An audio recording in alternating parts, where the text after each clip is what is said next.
This episode of the CyberWire is made possible in part by ExtraHop.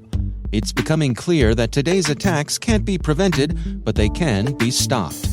Modern cyber attackers have already made it inside your network, but you have the upper hand.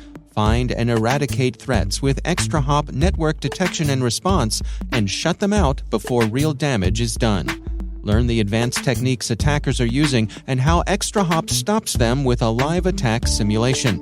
Visit extrahop.com/cyberwire. That's extrahop.com/cyberwire.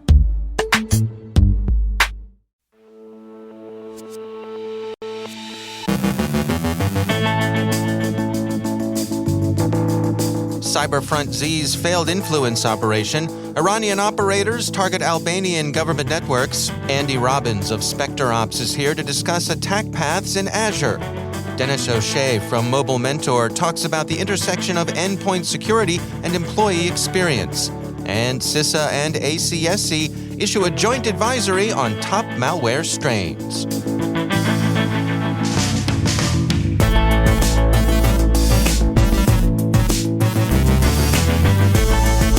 From the CyberWire studios at Data Tribe, I'm Dave Bittner with your CyberWire summary for Friday, August 5th, 2022.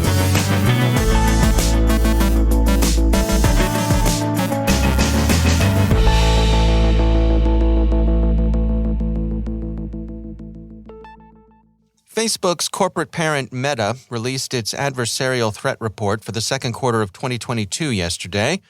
Prominently featured in the report is Meta's account of its monitoring of and action against a large Russian troll farm that had been marshaled to support Moscow's narrative concerning Russia's war against Ukraine.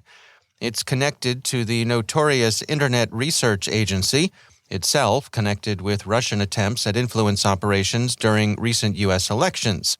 In this case, the flagship of the influence operation is called CyberFront Z. The report reads, "We're also sharing our threat research into a troll farm in St. Petersburg, Russia, which unsuccessfully attempted to create a perception of grassroots online support for Russia's invasion of Ukraine by using fake accounts to post pro-Russia comments on content posted by influencers and media on Instagram, Facebook, TikTok, Twitter, YouTube, LinkedIn, and Russian social media networks. Our investigation linked this activity to the self-proclaimed entity CyberFront Z and individuals associated with past activity by the Internet Research Agency. Coordinated inauthentic behavior is Meta's and previously its subsidiary Facebook's term of art for organized trolling in the service of disinformation. The term is self-explanatory. Instead of attacking disinformation on the basis of content, and thereby seeking directly to moderate and control content, the company has typically gone after campaigns that use false persona, inauthentic identities, with evidence of coordination of central direction. Meta's report explains what it found and what it did about its discovery.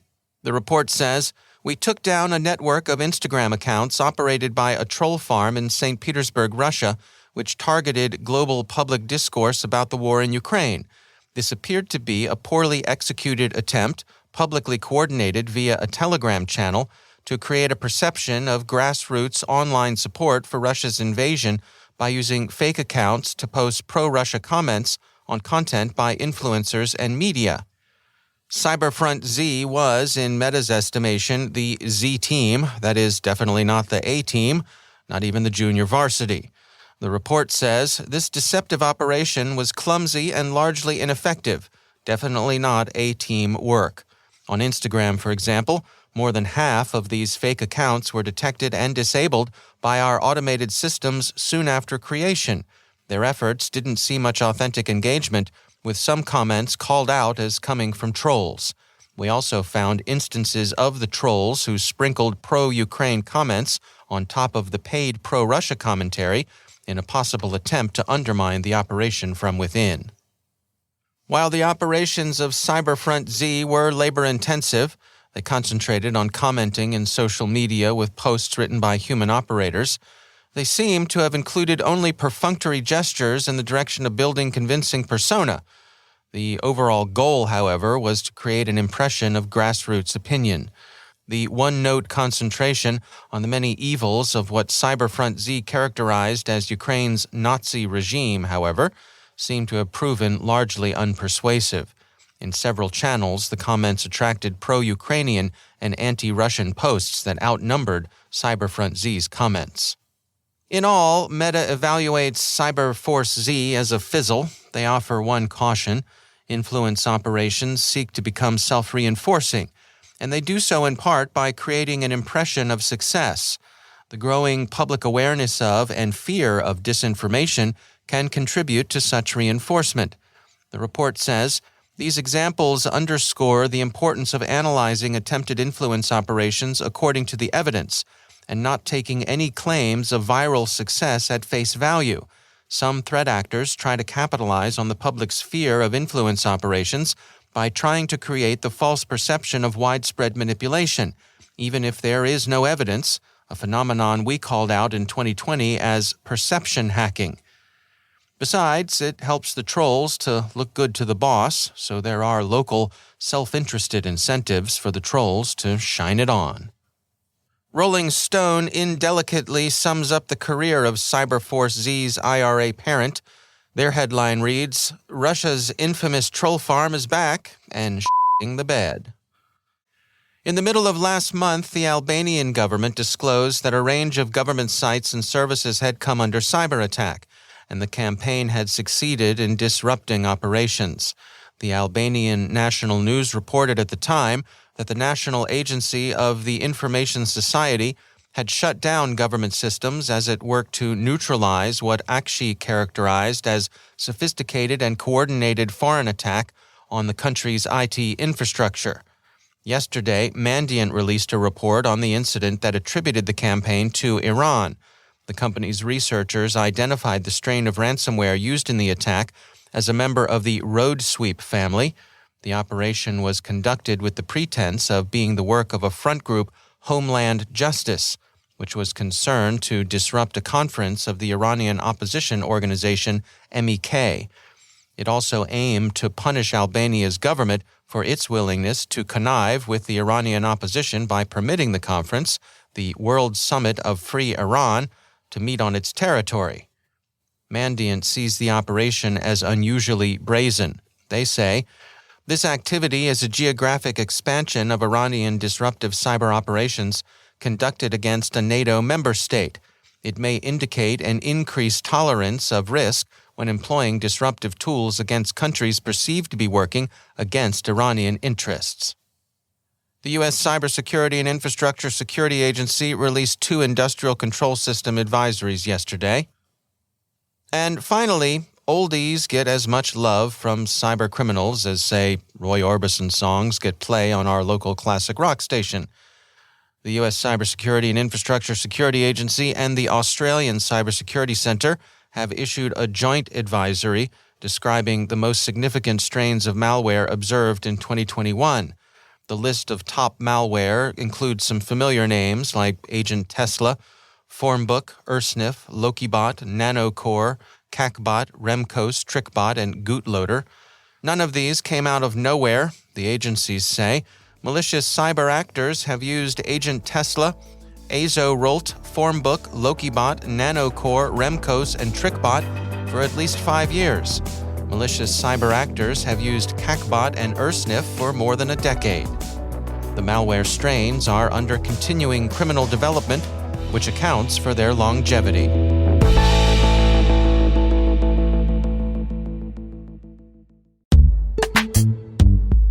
And now, a word from our sponsor, SpyCloud. SpyCloud constantly recovers and analyzes new data from the criminal underground, a realm packed with credentials, personal information, passwords, and customer information exposed in third-party data breaches, combo lists, and malware infections. With SpyCloud, you now have access to this data that historically has not been available and can take preventative efforts to defend your business against costly cyber attacks and hard-to-detect fraud that can negatively impact your bottom line and brand reputation. Visit spycloud.com/cyberwire to learn how to make recaptured data your best defense. That's spycloud.com/cyberwire. And we thank SpyCloud for sponsoring our show.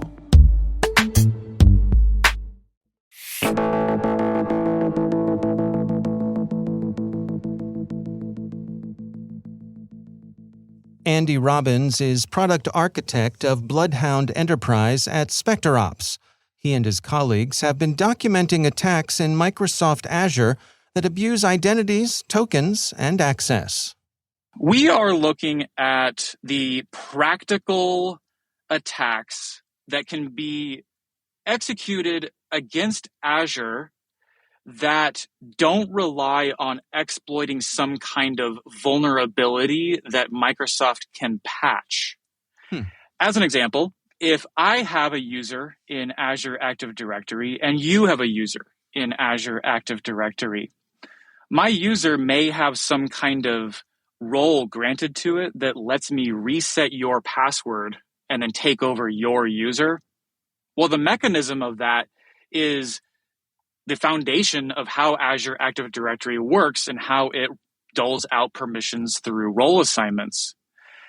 The misconfigurations that can pile up that introduce the attack paths that abuse legitimate functionality, they are extraordinarily attractive to real adversaries because they are difficult to audit. The misconfigurations that you find can be even more difficult to remediate because people hate giving up any kind of privilege that they already have. And for those two reasons, these things get worse over time. And so the end result is that if you're choosing attacks that abuse legitimate functionality in any platform, you're going to have a very long shelf life for that attack. It's going to be very hard for a defender to tell the difference between legitimate and illegitimate usage of those protocols. And these misconfigurations, they emerge in basically every company's instance of Azure Active Directory or Active Directory. So you don't have to relearn these tactics over and over and over and over. You can learn them once and then use those skills to attack almost any organization in the world. So how is this playing out in the real world? I mean, are we seeing this sort of targeting? So we are. There are various breach reports that come out. So for example, with SolarWinds, with CloudHopper, with real organizations that have been abused by trust relationships they have. So for example, the Target breach from a few years ago comes to mind. And these tactics that adversaries are employing, they are very, very similar to what adversaries have been executing with on-prem Active Directory for the past 20 years, for example. But right now is a very, very critical time for organizations to be aware of these tactics and to audit their environments for opportunities for adversaries to attack them and to do something about that. We don't want to get into the position that we are now with on-prem Active Directory where 20 years of misconfiguration debt have piled up so high that we can't do anything about it. We need to understand these abuse primitives before the adversaries can understand and abuse them. And so for that reason, we actually do a lot of research into attack primitives that are not talked about publicly. And we discuss those new attack primitives with some of our friends at Microsoft before we publish them. And then we do go ahead and publish them on our SpecterOps Medium publication for consumption by anybody. Yeah, I can imagine, if you take Microsoft's point of view, how they would be hesitant to go in and change anyone's settings because, how do you know if something was configured in error or did somebody mean to do it that way?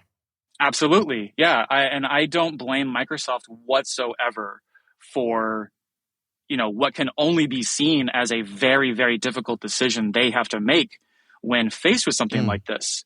So I think that Microsoft is always going to be in this position where they're having to weigh between, potentially breaking functionality in Azure for the sake of security And unfortunately, they are going to have to choose not to break functionality or to break existing workflows in the name of security. So there's always going to be responsibility on Microsoft customers to cooperatively secure their environments with Microsoft.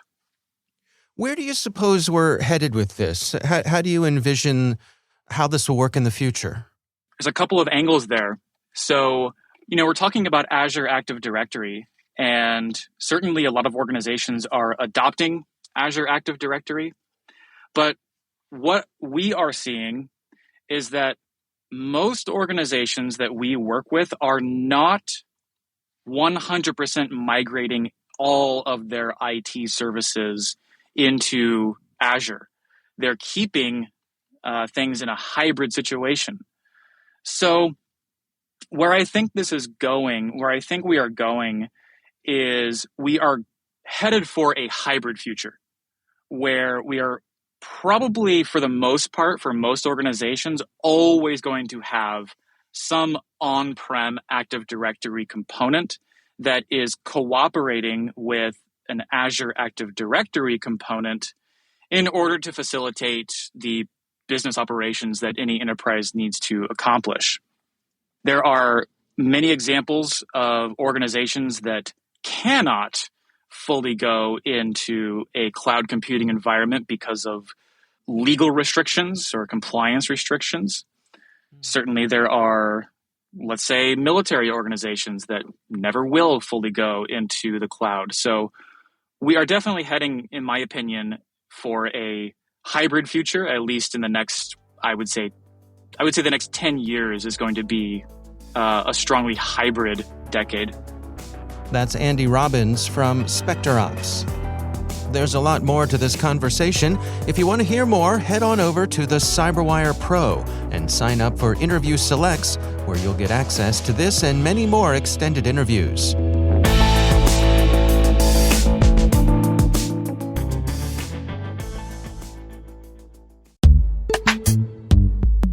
And now, a word from our sponsor, Synack. Do critical vulnerabilities keep you up at night? For the Red Team at Synack, they sure do. Synack Red Team mission data shows that a single pen test conducted once a year is no longer adequate to protect sensitive missions. In fact, annual pen tests don't even meet most compliance requirements anymore. Government agencies deserve a better way to pen test, because continuous penetration testing is the most effective way to scale your offensive cybersecurity strategy and find the vulnerabilities that matter most. Go to synack.com/government today to access their white paper and find your better way to pen test in Synack's FedRAMP moderate environment. That's synack.com/government. And we thank Synack for sponsoring our show.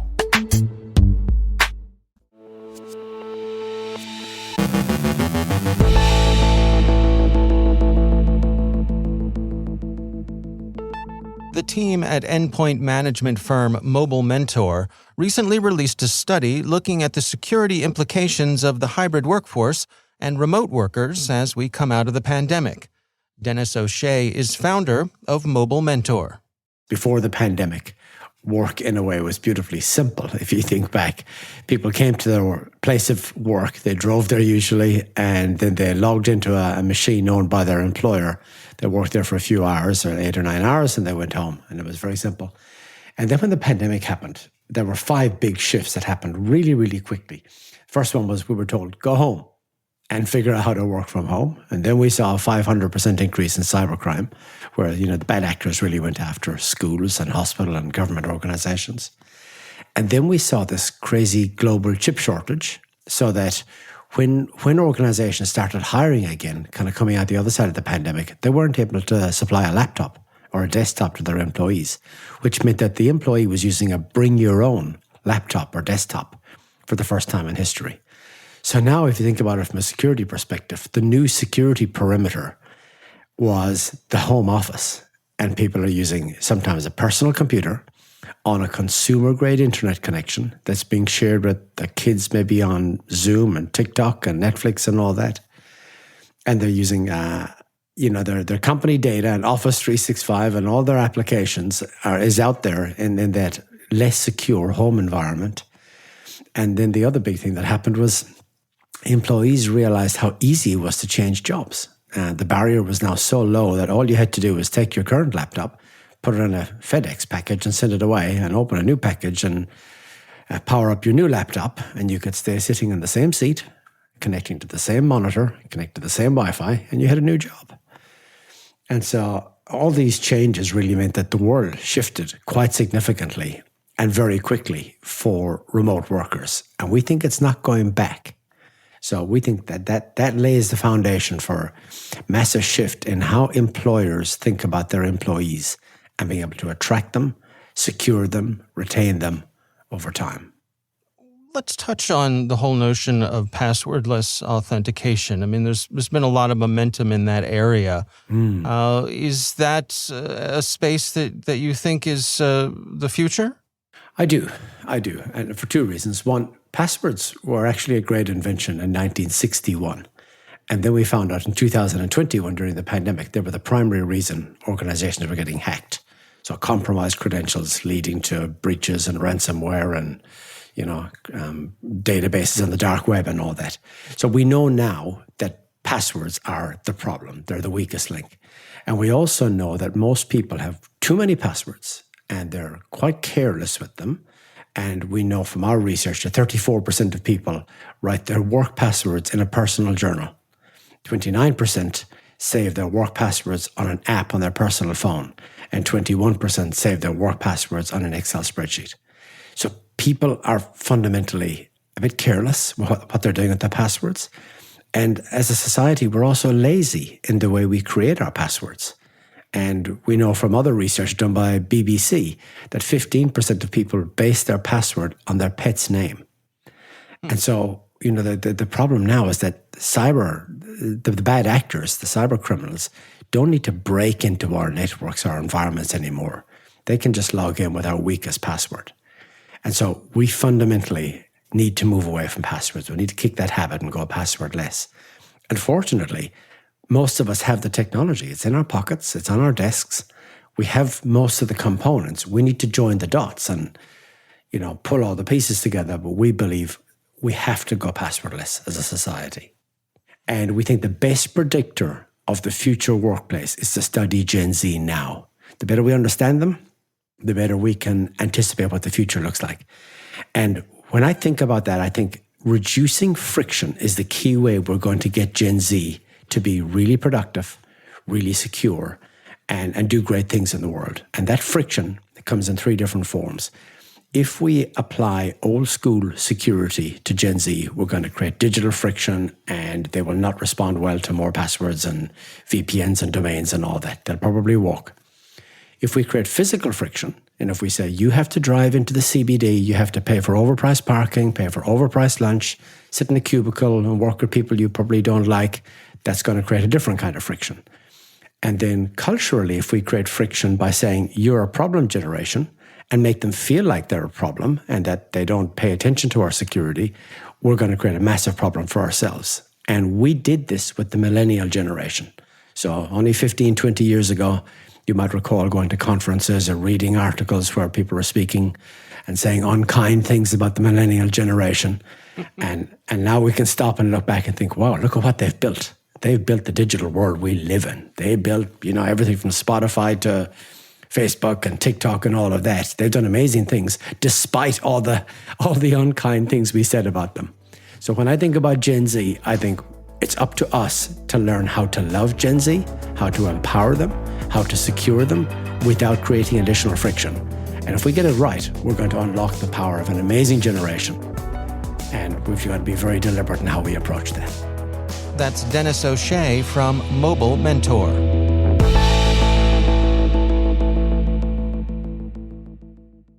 Thanks to all of our sponsors for making this CyberWire possible, especially our supporting sponsor, Halcyon, the first dedicated anti-ransomware engine built for the enterprise. Learn more at halcyon.ai.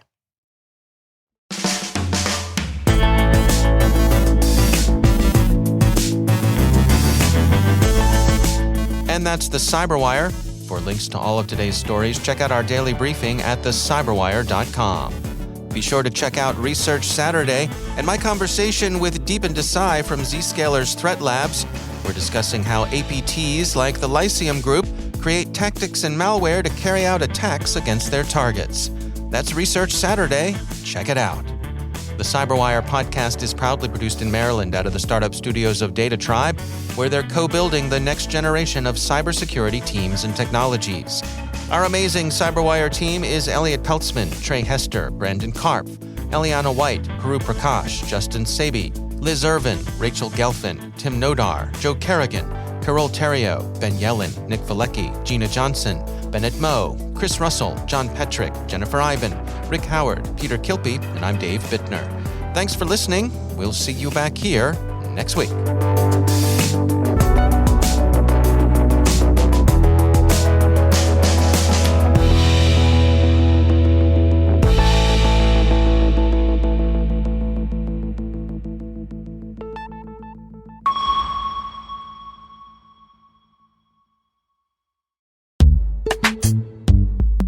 And now, a word from our sponsor, Halcyon. Halcyon is the first endpoint resilience platform built from the ground up to stop ransomware and minimize the blast radius of advanced attacks. To learn more, visit halcyon.ai. And we thank Halcyon for sponsoring our show.